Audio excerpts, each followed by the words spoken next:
ஸ்தோத்திரிக்கிறேன் கர்த்தாவே, ஸ்தோத்திரிக்கிறேன் தேவனே. அன்பின் பரலோக பிதாவே, ஸ்தோத்திரிக்கிறேன் ஆண்டவரே. பாவத்திலால் பிறந்த எங்களை கர்த்தாவே, நீர் எங்களை மன்னிப்பீராக. மனிதனாய் பிறந்து கர்த்தாவே, உமக்கு விரோதமாக எழுந்து நின்று எங்களை மன்னித்து கர்த்தாவே எங்களை ஆசீர்வதித்து உம்முடைய வேதத்தின்படி நடத்துகிறார். இந்த வேதத்தின் ரகசியங்களையும் கர்த்தாவே நீர் எங்களுக்கு வெளிப்படுத்துவீராக. எல்லாம் வல்ல இயேசுவின் நாமத்தில் வேண்டுகிறேன் அன்பின் பிதாவே, ஸ்தோத்திரம். ஆமென். கிறிஸ்துவுக்குள் பிரியமானவர்களே, இன்னைக்கு நம்ம பார்க்க போற வேத பகுதி பரிசுத்த வேதாகமத்தில் ஆதியாகமம் 29ஆம் அதிகாரம்.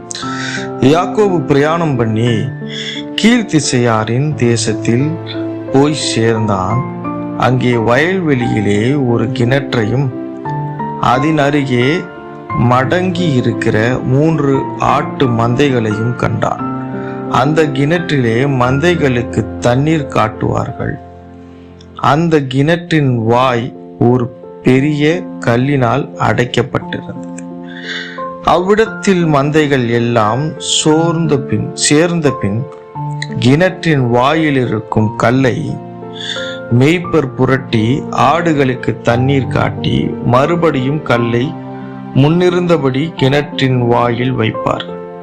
யாக்கோபு அவைகளை பார்த்து, சகோதரரே, நீங்கள் எவ்விடத்தார் என்றான். அவர்கள், நாங்கள் ஆரான் ஊரார் என்றார். அப்பொழுது அவன், நாகோரின் குமாரனாகிய லாபானை அறிவீர்களா என்று கேட்டான். அறிவோம் என்றார்கள். அவன் சுகமாயிருக்கிறானா என்று விசாரித்தான். அதற்கு அவர்கள், சுகமாயிருக்கிறான். அவன் குமாரத்தி ஆகிய ராகேல் அதோ ஆடுகளை ஓட்டிக்கொண்டு வருகிறாள் என்று சொன்னார்கள். அப்பொழுது அவன், இன்னும் வெகு பொழுது இருக்கிறதே, இது மந்தைகளை சேர்க்கிற வேலை அல்லவா? ஆடுகளுக்கு தண்ணீர் காட்ட இன்னும் மேய விடலாம் என்றான்.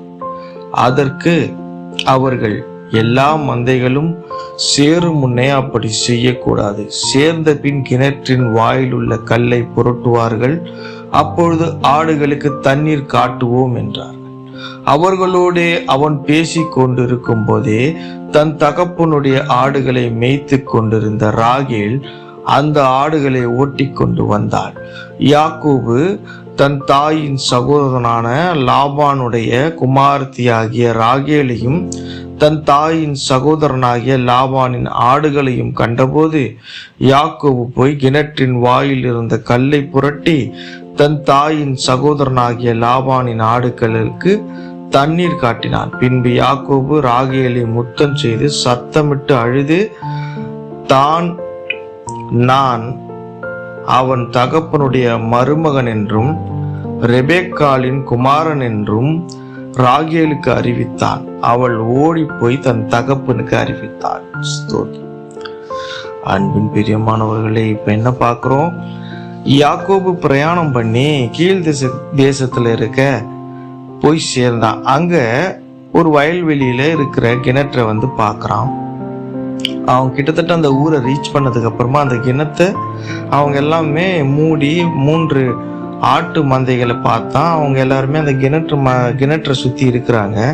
அதோட தண்ணியே திறந்து விடாம அதை மூடியே வச்சிருக்காங்க. ஏன்னா அங்க தண்ணி அவ்வளோ ஈஸியா கிடைக்கக்கூடிய இடம் கிடையாது. அது பாலைவன பகுதின்றதால அங்க தண்ணீர் எல்லா ஆட்டு மந்தையும் வந்தோடனே தான் அவங்க தண்ணீரை திறப்பாங்க. ஸோ எல்லா ஆடுகளும் ஒரே நேரமா அதுல குடிச்சிடும். அப்புறமா அதை மூடிடுவாங்க.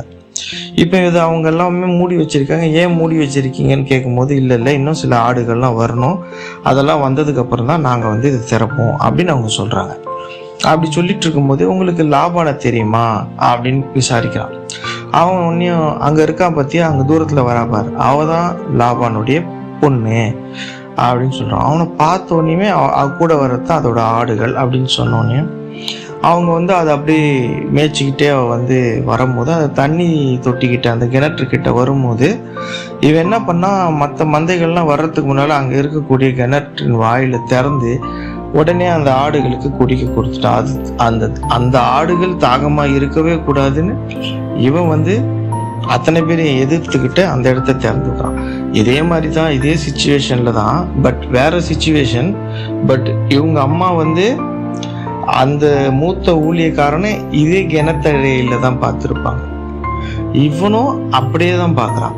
அது என்ன ஒரு சிமுலைசேஷன் பாருங்க, அம்மாவுக்கும் அந்த பையனுக்கும் கிட்டத்தட்ட அவங்க அனுப்பின மாதிரி அந்த இடத்துல அதை நடந்த உடனேயும் அவன் ராகில பார்த்து அந்த மாடுகள் தண்ணி குடிச்ச உடனேயும் அந்த பொண்ணை முத்தம் செய்து அவளை பார்த்து அவகிட்ட வந்து மனம் கசந்து அப்படியே அழுகுறான். முத்தம் செய்து சத்தமிட்டு அழுதான். அழுது இல்லாம, நான் ரெபேக்காளுடைய குமாரன், உங்க அம்மா அதாவது உங்க அத்தையுடைய பையன், உங்க மாமாவை பார்க்க உங்க அப்பாவை பார்க்க வந்திருக்கேன் அப்படின்லாம் சொல்றான்.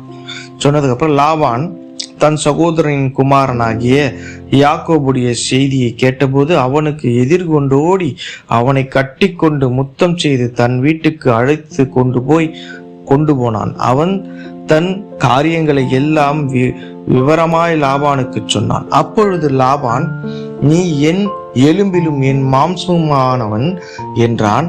1 மாதம் வரைக்கும் யாக்கோபு அவனிடத்தில் தங்கினான். பின்பு லாபான் யாக்கோபை நோக்கி, நீ என் மருமகனாய் இருப்பதினால் சும்மா இருக்க வேலை செய்யலாமா?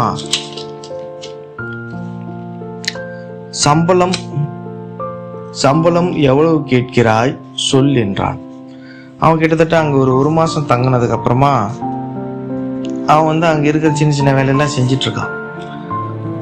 அதுக்கு முன்னாலே இங்கே நடந்த சம்பவங்கள் எல்லாம் சொல்லியிருக்கான். நான் ஏன் வந்து எதுக்கு வந்து அம்மா இங்கே வர சொன்னாங்க அப்படின்னும் போது இவன் வந்து, நீ என் மருமகனாக இருக்கிறதால சம்பளம் இல்லாமல் வேலை செய்யலாமா? அவனுக்கு எவ்வளோ சம்பளம் வேணும் சொல்லு அப்படின்னு கேட்குறான். 1 மாதம் கழிச்சு லாபானுக்கு 2 குமாரத்திகள் இருந்தார்கள். மூத்தவள் பேர் லேயாள், இளையவள் பேர் ரெபேக்காள்.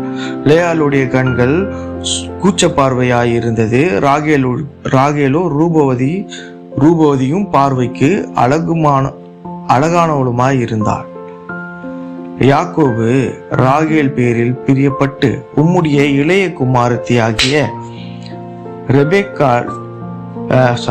ராகேலுக்காக உம்மிடத்தில் 7 வருஷம் வேலை செய்கிறேன் என்றாள். அதற்கு லாபான், நான் அவளை அந்நிய புருஷனுக்கு கொடுக்கிறதை பார்க்கிலும் அவளை உனக்கு கொடுக்கிறது உத்தமம், என்னிடத்தில் தரித்திரு என்றான். அந்தபடியே யாக்கோபு ராகேலுக்காக 7 வருஷம் வேலை செய்தான். அவள் பேரில் இருந்த பிரியத்தினாலே அந்த 7 வருஷங்கள் அவனுக்கு கொஞ்ச நாளாக தோன்றினது. பின்பு யாக்கோபு லாபானை நோக்கி, என் நாட்கள் நிறைவேறினபடியால் என் மனைவியிடத்தில் நான் சேரும்படி அவளை எனக்கு தர வேண்டும் என்றான். அப்பொழுது லாபான் அவ்விடத்து மனிதர் எல்லாரையும் கூடி வர செய்து விருந்து பண்ணினான்.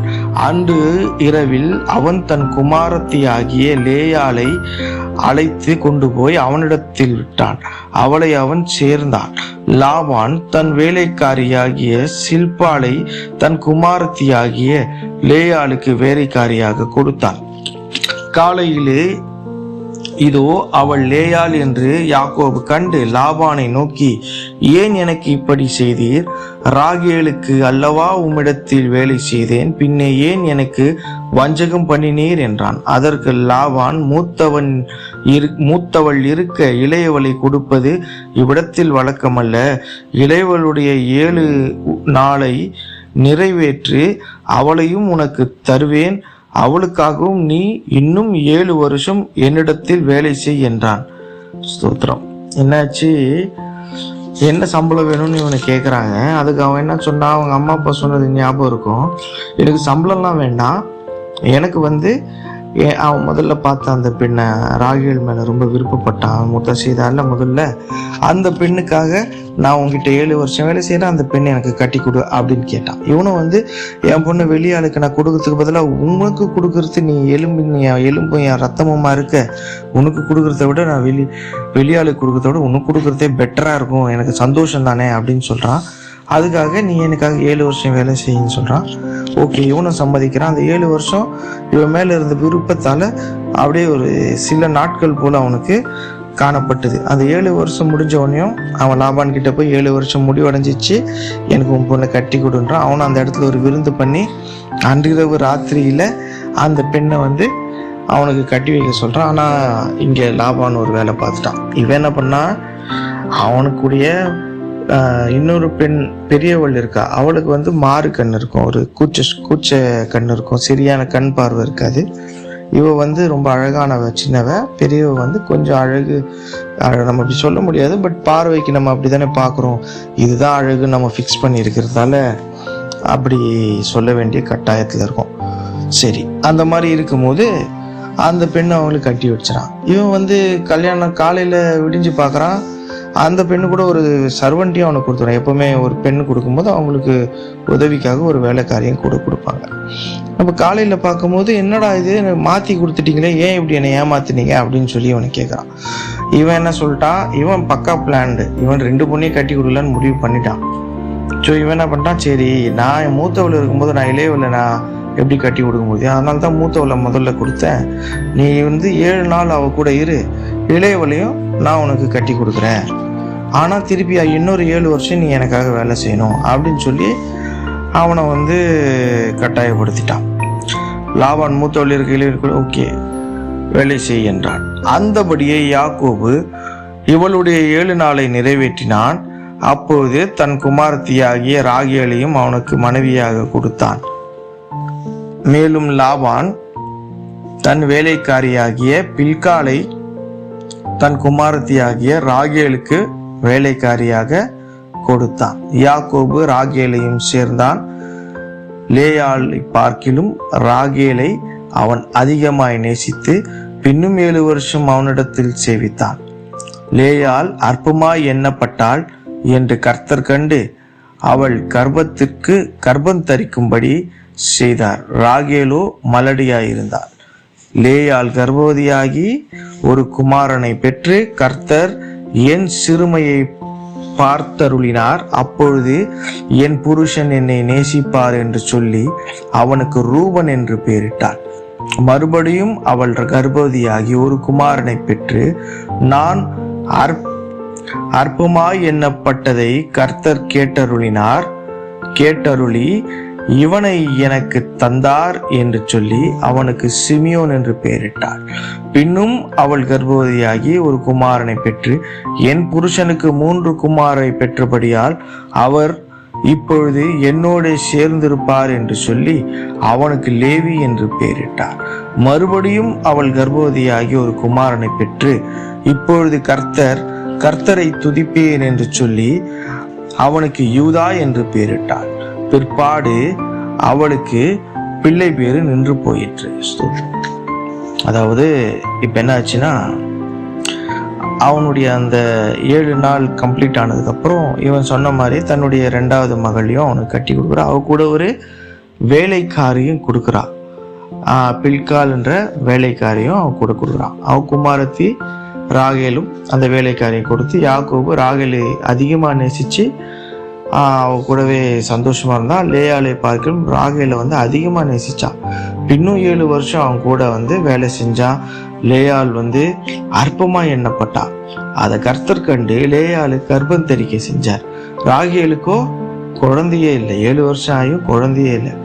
லேயாளுக்கு என்னாச்சு, கர்ப்பம் தரித்து அவ சிறுமையிலே கர்த்தர் என்னை பார்த்தாருன்னு சொல்லி அவளுக்கு பிறந்த முதல் குழந்தைக்கு ரூபன் என்று பெயரிட்டா. மறுபடியும் கர்ப்பவதியானார். இப்போ ஒரு குமாரனை பெற்றார். இப்ப என்ன அற்பமாய் எண்ணின எல்லாருக்கும் முன்னால கர்த்தர் என்னை கண்டருளினார் என்று சொல்லி அவனுக்கு ஒரு குழந்தை பெற்று கொடுத்து அந்த குழந்தைக்கு என்ன பேர் வைக்கிறா, சிமியோன் என்று பெயரிட்டான். பின்னும் கர்ப்பவதியாகி ஒரு குமாரனை பெற்று என் புருஷனுக்கு 3 குமாரை பெற்றேன் என்று சொல்லி பெருமையோட அவனுக்கு என்ன பேர் வைக்கிறா, லேவி என்று பேர். லேவி வந்து பரிபூர்ணம். 3 பரிபூர்ணத்துல ஒரு குழந்தை லேவி.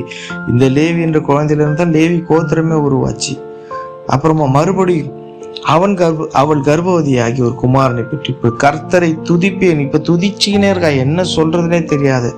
இந்த துதிக்கும் போது அந்த துதிச்சு அந்த அப்ப பிறந்த குழந்தைக்கு என்ன பண்றா, யூதா கோத்திரம், முக்கியமான கோத்திரம். பரிபூர்ணத்துக்கு அப்புறமும் ஒரு கம்ப்ளீட்னஸ். இந்த கோத்திரத்திலிருந்து யூதான்ற ஒரு கோத்திரமே பிறக்கும். யூதான்ற பேரை வைக்கிறா. இப்படி இந்த 4 குழந்தைகளை அவள் பெற்று எடுக்கிறா. ஆனா இந்த இடத்துல ராகேலோ என்னாச்சு, குழந்தை இல்லாம இருக்கா. இனி இவளுக்கு உடல்ல குறை இருந்தாலும், அழகு குறைவா இருந்தாலும் அவனுடைய சந்ததியை பரிபூர்ணமா நிறைவேற்றினான். இதனால இவருக்கு அவ மேல உண்மையிலேயே யாக்கோபுக்கு பிரியம் இருக்கும், அன்பு இருக்கும். அதுதான் இந்த அதிகாரம். இந்த அதிகாரத்துல யாக்கோபு தன் மாமா வீட்டுக்கு மாமாவுடைய 2 பெண்களையும் கல்யாணம் பண்ணிட்டாரு. ஒரு பொண்ணு ஏமாத்தி கட்டிட்டாங்க. ஒரு பொண்ணு அவர் நேசிச்சபடியால 2 பொண்ணுக்காக 7 வருஷம் வேலை செஞ்சாரு. அது மட்டும் இல்லாம இப்போ அந்த முதல் பெண்டாட்டிக்கு 4 குழந்தைகள் பிறந்தெடுத்துக்கு.